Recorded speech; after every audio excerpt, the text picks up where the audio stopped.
Hi friends, நான் Tamilarasan. Welcome to stock market classes Tamilarasan. நம்மளோட YouTube சேனலில் ஃப்ரெண்ட்ஸ் தினமும் ஃப்ரீ ட்ரேடிங் அனாலிசிஸ் கோர்ஸை அப்லோட் பண்ணிட்டு இருக்கோம். இன்னைக்கு அந்த வகையில் சாப்டர் 11 பற்றி பார்க்க போகிறோம். ஸோ இந்த வீடியோ முதல் முறை பார்க்குறீங்கன்னா மறக்காம சப்ஸ்கிரைப் பண்ணிட்டு கூடவே பெல் ஐக்கனை கிளிக் பண்ணிடுங்க.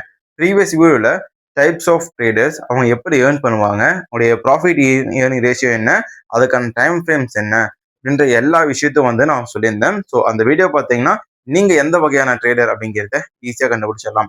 ஓகே, இப்போ நான் வெல்த் கிரியேட் பண்ணணும். The process of wealth creation அப்படின்னா அசட்டுக்கும் வெல்த்துக்கும் என்ன வித்தியாசங்கிறத நீங்க தெரிஞ்சுக்கணும். ஒரு ஸ்டோரி வைஸா பார்ப்போம். நம்மளுடைய கதையில ராமுன்னு ஒருத்தர் இருக்காருன்னு வச்சுக்கோங்க. இன்னொரு இடத்துல சோமு இருக்காரு. ஸோ ராமுக்கு ஆக்டிவ் இன்கம் பயங்கரமா இருக்கு. இதனால அவர் கோல்டு வாங்குறாரு, இதனால அவர் கார் வாங்குறாரு, இதனால வீடு அப்பார்ட்மெண்ட் எதோ வாங்கி வைக்க பாக்குறாரு.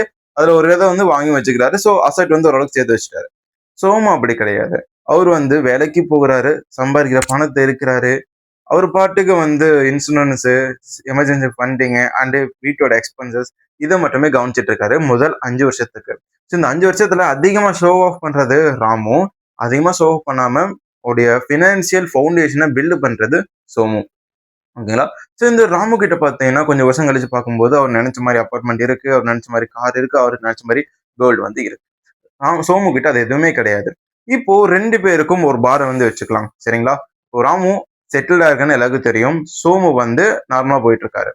பட் ஆக்சுவலா இந்த இடத்துல வெல்த்தியஸ்ட் மேன் யாருன்னு கேட்டீங்கன்னா சோமு தான், ராமு கிடையாது. பிகாஸ் ராமு கிட்ட அவருடைய வீடு, நல்ல வீடு இருக்கு, அது ஒரு லயபிலிட்டி. அண்ட் தென் அவர்கிட்ட கார் இருக்கு, லயபிலிட்டி. அதே நேரத்தில் அவர்கிட்ட அசட்டும் இருக்கு, கோல்டா வச்சிருக்காரு, லேண்டா வச்சிருக்காரு, இது அசட். சோமு அப்படி கிடையாது. மிகப்பெரிய லேண்ட்ல எதுவும் வாங்கல, பட் எமர்ஜென்சி ஃபண்டிங் எடுத்து வச்சிருக்காரு. அதே நேரத்தில் அவர் சில இடத்துல முதலீடு பண்ணி வச்சிருக்காரு, இன்சூரன்ஸ் எடுத்து வச்சிருக்காரு இந்த முதல் 5 வருஷத்துல. ஸோ இப்போ ஏன் Somu wealthy, Ramu not wealthy?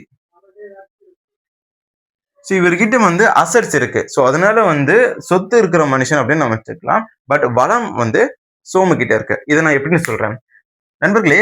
Asset அப்படிங்கிறது இன்னைக்கு இல்லை நாளைக்கு பணமா மாத்திடலாம், இல்லைன்னா அதோடைய பிரைஸ் அப்ரிசியேஷன் ஆகிட்டு போயிட்டே இருக்கும், டிமாண்ட் இருந்துகிட்டே இருக்கும். ஸோ இது சொத்து.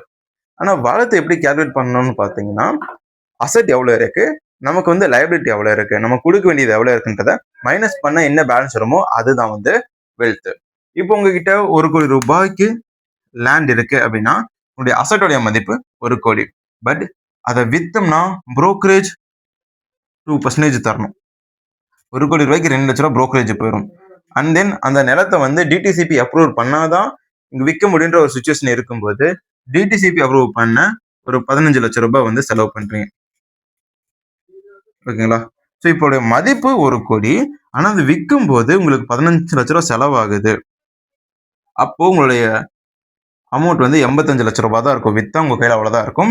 அண்ட் தென் 85 லட்ச ரூபாய்க்கு 2% இன்ட்ரெஸ்ட் அப்படின்னு போட்டோம் அப்படின்னா 1,70,000 ரூபாய் போயிடும். ஸோ அப்படி பார்க்கும்போது 83,30,000 ரூபாய் உங்க கையில கிடைக்கும்.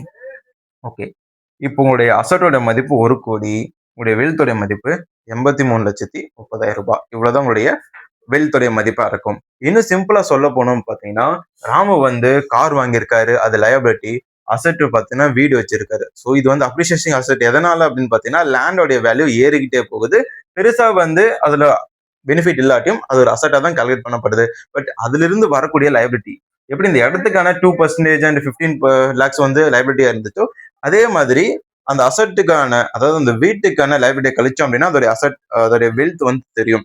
பட் சோமு கிட்ட இந்த மாதிரி லைபிலிட்டிஸ் கிடையாது, அவர்கிட்ட இன்சூரன்ஸ் இருக்கு. ஸோ இது இன்டேஜபிளா இருக்கு. அவருக்கு ஃபியூச்சர்ல ஏதாவது ஒரு ரிஸ்க் இருக்கு அப்படின்னா இன்சூரன்ஸை வச்சு ஈஸியா அதை கிளியர் பண்ணிட்டு வந்துருவாரு. அண்ட் எமர்ஜென்சி ஃபண்டிங், நாளைக்கே அவருக்கு உடம்பு சரியில்லாம இல்ல அந்த வேலை பிடிக்காம வெளியே வந்துட்டாருன்னா ஒரு 2-3 மாசத்துக்கு தாக்கு பிடிக்க வேண்டிய எமர்ஜென்சி ஃபண்டிங்கும் அவர்கிட்ட இருக்கு. ஸோ அவருக்கு எமர்ஜென்சி ரிஸ்க் இல்லை அப்படின்னா எமர்ஜென்சி ஃபண்டை சேர்த்ததுக்கு அப்புறம், இன்சூரன்ஸையும் சேர்த்ததுக்கு அப்புறம் மீதுக்கு பணத்தை அவர் இன்வெஸ்ட் பண்ணலாம்.